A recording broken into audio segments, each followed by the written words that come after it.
For a student with a hearing impairment, I would first and foremost make sure that their desk is close to the front of the classroom, where I will be doing the majority of my instruction. Sitting these students near the front of the classroom will also give them an unobstructed view of me, which will not only help them hear me more clearly, but will also help them better understand what is going on. Sitting them near the front of the classroom will also allow me to have easy access to them if they require my assistance. It will also be important for me to face students who read lips when the teacher is speaking, provide notes in written form on the chalkboard or handouts, provide an interpreter for sign language if possible, use closed caption videos when showing videos in class, and then provide written directions for tests as alternative to auditory ones. I think one of the best ways to get my students familiar about hearing impairments is through the use of children's books. There are many stories out there that revolve around children with hearing impairments. I would read these stories to my class to help them understand how individuals with hearing impairments live their lives. These stories will help my students be more accepting of their classmates who have a hearing impairment. I think it'll be extremely important for me to help students with hearing impairments be social in my classroom. The last thing I ever want for any of my students is to be socially alienated. I will design my lessons and activities so that a student with a hearing impairment will be able to participate along with everybody else. I will make sure that my students understand that just because somebody has a hearing impairment does not make them weird or someone that they shouldn't be associating with. They're just like everybody else, and they have the same wants and desires that we all share, including to fit in and have a sense of belonging. In my classroom, I will make sure that a student who has an orthopedic impairment will be seated at an appropriate desk or table. The table or desk that they receive needs to be of a height that is most comfortable for them to work on and write on. Students with good upper body posture may be comfortable with the table at an elbow level. However, students with poor upper body posture may need a table at chest or shoulder level to be able to stabilize and write. I would place their desk near the door of the classroom so that they can easily get in and out of the classroom and to their desk or table. To accommodate students with orthopedic impairments in my classroom, I will have to make sure that the space in the room is open and free of obstructions so that these students may easily get around. Their desk or table needs to be near the entrance of the classroom so that they can easily access the door in case of an emergency or another situation. For students in wheelchairs, I need to make sure to not have rugs or carpet in the parts of the room where these students might be, because this will make it difficult for them to get around.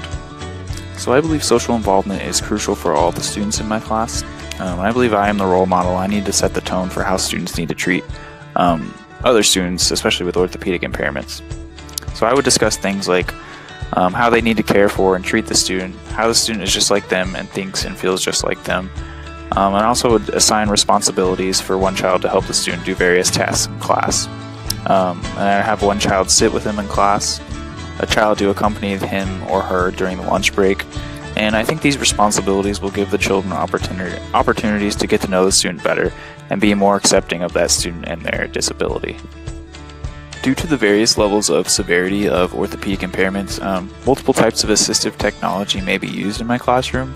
As with any student with a disability, the assistive technology would need to address a need of the student to be able to access the educational curriculum. For students with orthopedic impairments, these types of assistive technologies could include speech recognition software and screen reading software for accessing information, and things like canes, walkers, crutches, or wheelchairs for positioning and mobility.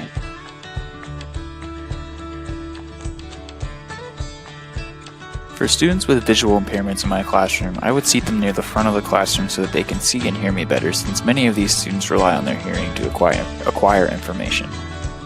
I also think it is important to place these students near a window for extra lighting for them, as well as near outlets in case they use any sort of electronic devices that help them view information.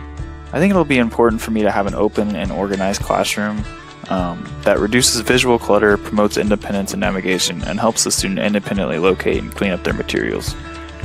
I'll have to try to avoid changing up my classroom too frequently, and keep in mind that when I do rearrange the environment, I will need to orient the student to the room. So to educate my students about the disability, I would try to invite a guest speaker or someone knowledgeable about visual impairments to educate my students about the disability. I think it'd be awesome to invite someone into my classroom from the community who has a visual impairment to help my students learn about the disability category. I think it would be important for my students to see that even with a visual impairment, people still live their lives and get around just like everybody else. They just have different ways of doing so. I also think it'd be great if students could have the opportunity to ask this person questions, since I know many of my students would be curious about this topic. For social involvement in my classroom for students with visual impairments, I think it'll be important for me to keep an eye out on these students just in case they are not being included when it comes to social activities with other students in the classroom. As a teacher, it is my job to notice things like this and help these students start interacting with their peers. I want my future classroom to be a place where all my students feel comfortable and safe, and I also want all my students to have positive relationships with each other, disability or no disability. Okay, so here is my classroom map. So the disability categories that I did were hearing impaired, visually impaired, and then orthopedically impaired students. So as you can see, I have the hearing impaired students and the visually impaired students towards the front of the room. The hearing impaired students are on the left front desk there, and then the visually impaired students are on the right front desk there. And I also made sure to put the visually impaired students not only towards the front of the room, but also near windows, just so for extra light and everything like that. And then towards the back of the classroom, I have a table. I call it a group table, but I would use it for students with orthopedic impairments. So if they're in a wheelchair, if they have crutches or something of that nature, then they can sit there. And it's also good because it's a large table, and then also it's near the door, so they have easy access to the hallway, or in like case of emergency like a fire or something, they'd be able to easily get out and they wouldn't have to go through the crowded classroom and whatnot. And then one last thing for the visually impaired students and then the orthopedic impaired students, I made sure to design my classroom as open as I could. So I have clear aisleways. The desks are all in neat rows and whatnot. And then I also would make sure not to change it up too often, so they can really just get a feel for the classroom, and it won't change too often.